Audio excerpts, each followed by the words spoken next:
CG Market Watch. That's right.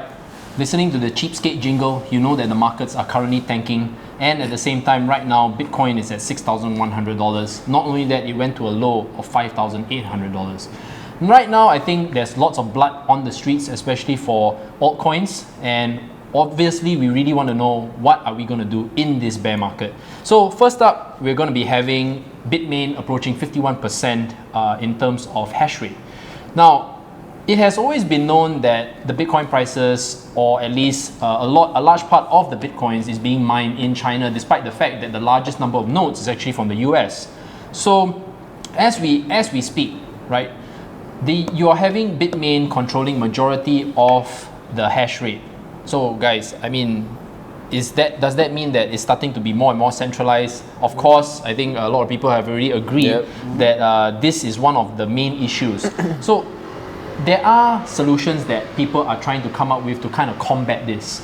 So one of those solutions is basically to move from the main pools to the smaller pools, so that you kind of decentralize the hash, right? And try to at least keep Bitcoin as clean as it is. But I think a large part of that is also, we are worried that there will be a potential 51% attack. So Mike, do you have any insights on this? Do you want to explain what a 51% attack is first? Well, what would they be able to do? Well, I think from a 51% attack, you are able to control the network, obviously, right? You can control where the coins are going to go. At the same time, you're going to be able to manipulate the miner fees. I think that is kind of double spend, right? Yeah, and you can double spend. That's the worst thing. So right now, it's still another 9% away.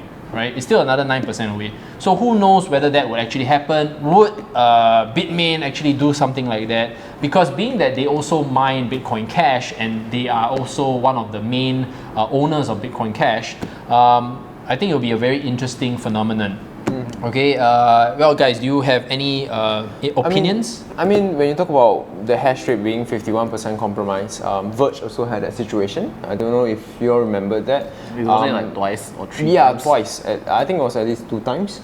And therefore they have to fork every time there was a hack. Right? 51% by a hacker, control your miner fees, control your hash rate, control your coding even. That could be potentially. And that's why Verge have to do a hard fork at that point in time.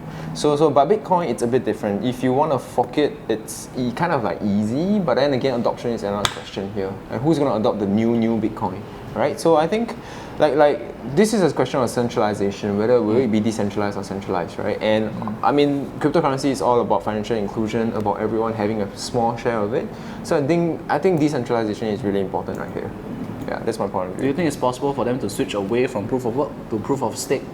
I guess based on coding, not possible. No, I find that it's extremely difficult, because at the moment it's just been built as a network, especially you're talking about something that is almost close to 10 years.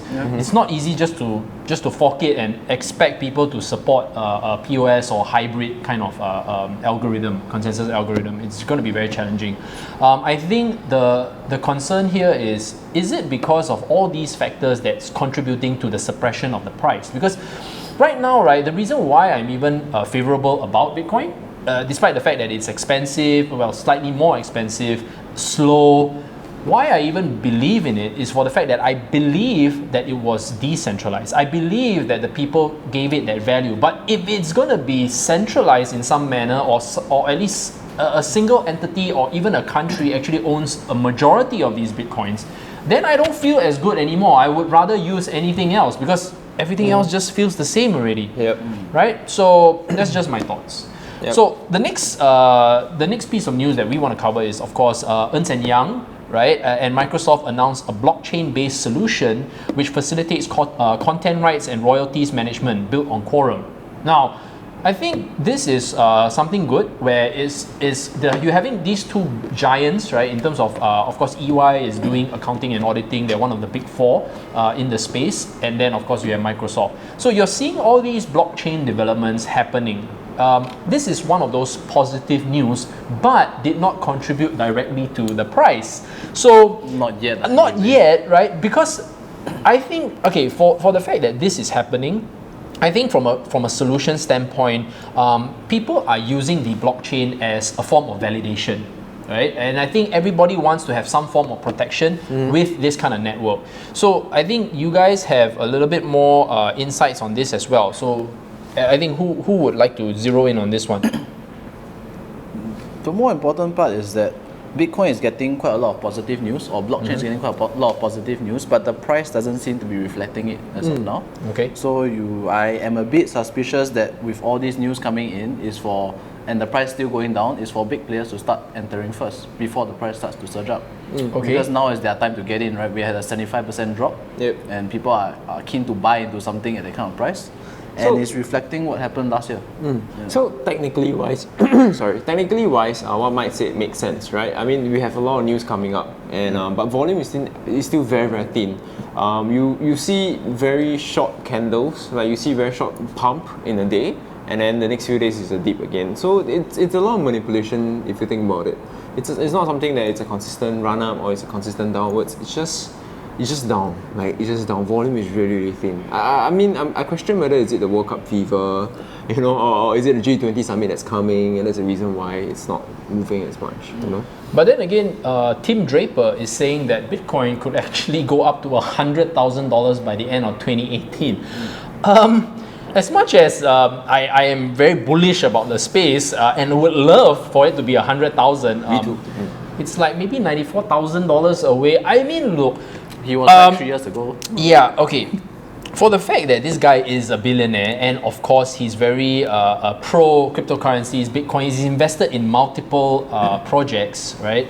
But I think we are really far away from that particular price point. Now, that being said, could there be other factors that could actually drive money back into the space? I think that if you're having the financial markets, let's say we talk about stocks, we're talking about earning seasons really tapering off, global economic data not being very favorable, perhaps the money might flow back. Perhaps after World Cup, right? And so happened that we have two sides of the coin. You have World Cup in Russia, and we know that Russia is very, very big on cryptocurrencies, Bitcoin in particular, and also there are a large part of the miners that are actually already situated there. This was obviously an article for last year, right? And then you have the Chinese, right, who are big in the space, who are definitely focused on making money, but now the World Cup is definitely very, very lucrative. If you notice, there are a lot of Chinese companies that are actually advertising on the World Cup these days. So a lot of money is actually involved in the World Cup more than you know it, right? And it's just that whether or not these are the factors, it may be speculation, nothing is like out there, right? But I feel that this is kind of one of the factors. Yep. And then, of course, we have mid to long-term traders and investors are not momentum traders. They aim for investment opportunities that could generate strong gains in the next 12 to 24 months. Now, I kind of fall into that category myself. And I think CG is more pro into investing in the space rather than trading. Because right now, if you look at the trading environment, if volumes are very, very thin across the whole space, and you're having just pockets of volume happening on very weird exchanges or on projects that are not as popular, right? I know that you still can find the 5, 10, 15% gains in very random projects, but we are going to be so diversified that you have to play a very nice game of roulette where you have to spread your bets all over the place, and you're going to be like, yay, but then you're losing everything else. So what's the point of that, man? I mean, look, even if you made a great call during this bear market on some random project that has some hype and some market manipulation involved, what's the long-term game plan, right? Right now, when I look at it, I think Bitcoin being cheap, we should be actually focusing on what has already been established rather than what's going to be the hype play for the next 2 to 3 months. Just saying. That's just my angle. Yep. Do you guys have a difference of opinion? Like 2018 has been like we have seen a new wave of regulation, right? You have seen new governmental intervention. You have seen how Chinese government, who was previously banning it, and then now opening up slightly to it, right? To blockchain technology. And now you have Korean government also opening up the ICO, and also them regulating the government, the whole space itself. So this is actually to prepare for the mainstream investors or people from Wall Street to come in, right? The regulations have to kick in, the patent has to kick in, the ETF have to come in, the futures have to come in, and so therefore it hedged their risk. At the same time, it kind of controls and regulate the whole crypto space before the mainstream investors' money could come in. So it's fair enough to say that Tim Draper's estimation of 100,000 by the end of the year for Bitcoin, it's a bit high. But a bit, yeah, okay. a bit, exponentially wow, high, okay, maybe. yep. But I think it's still possible that we will get to a new high, because every time we dip about 70% to 75%, Bitcoin has a tendency to go 100 to 300% higher than the lows. And it's easier for people to come in now. Yeah, with all those precisely. ETFs, I don't need to go to exchange. Exactly. I need to make my own wallet. With all the funds coming up as well. Yeah. I think it's just about making exposure to cryptocurrency so much friendlier, and also I think people are still very used to a custodian. Not everyone is like the two of you. They are very open to new things and don't mind getting a few cryptocurrencies lost here and there. But I think right now, when you have all these things in place in terms from a regulatory standpoint, and you have a trusted, licensed, regulated exchange, I think the openness is there. Now the question is, will this actually benefit the cryptocurrency markets? Yes, because it is a catalyst. It's a positive catalyst. However, bearing in mind that when you talk about all these ETFs, futures and whatnot, these are derivative products that do not actually invest directly into the cryptos. They are actually housed or at least managed by these fund houses, banks and financial institutions, but it reflects the price. So it's very different, It's not like us buying the cryptos directly and storing it on the exchange or putting it on the cold wallet. Definitely not. So right now, right, what is the play? I think people want to know what is the play for Bitcoin, Ethereum, and even Litecoin, or any kind of cryptocurrency at the moment. Do you have some technical analysis for us? BTC is still going with very, very low volume, right? A small little pump of 200-300 kind of ranges. We've seen how Bitcoin's price fluctuates within 6,100 to about 6,700 last month. There wasn't much movement, it was just consolidating. So right now we are seeing it at 6,150 to 6,200. It's still very, very slow. It's still basically there's weak volume, right? So if we do see it to drop below $6,000, we could always get to 5,800 levels, and easily, if it still continues with low volume, we may even drop to 5,500 range. Alright, unfortunately, and worse will be 5,000. But I do not honestly believe it will drop to 3,000, 4,000. That's a bit hard, because the buyback will be very strong. The whole reversal will come in. I know that very Andy is bullish because I said, Andy, can I buy some Bitcoin? No. Yeah, I'm buying now. The whole idea here is I'm always bullish on it. I know it's kind of like a biasness, but it's a personal belief, right, that it will move later on. So the whole entire idea here is if you have extra fiat hanging around, right, and you don't mind. So anywhere between $5,500 to in fact $6,000 is actually a great level to go in.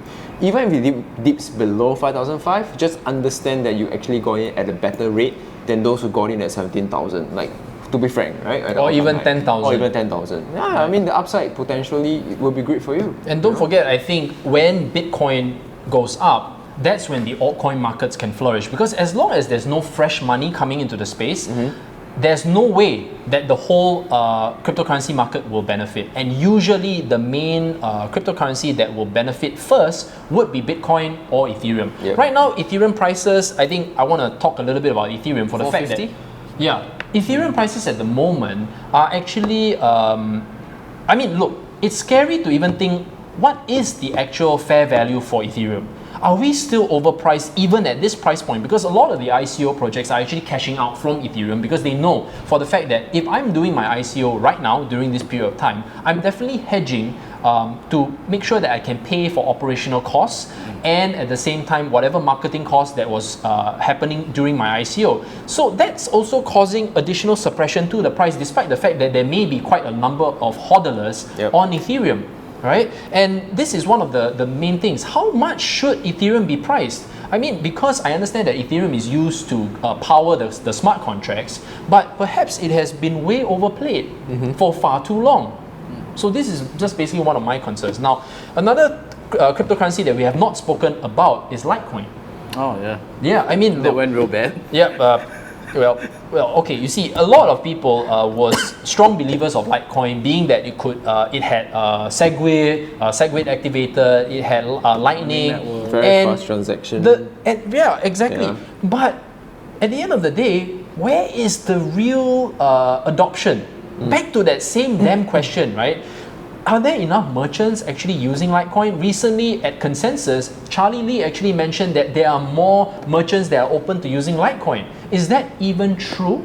Right? Until now, that is the frustration that most people in the space are facing. They are all hodling, but unfortunately, there's no constant cycle of the money other than Bitcoin, other than speculating. Very rarely do people actually are willing to use their cryptocurrencies to buy something. And we hope to see more of that in the next 6 months. Right?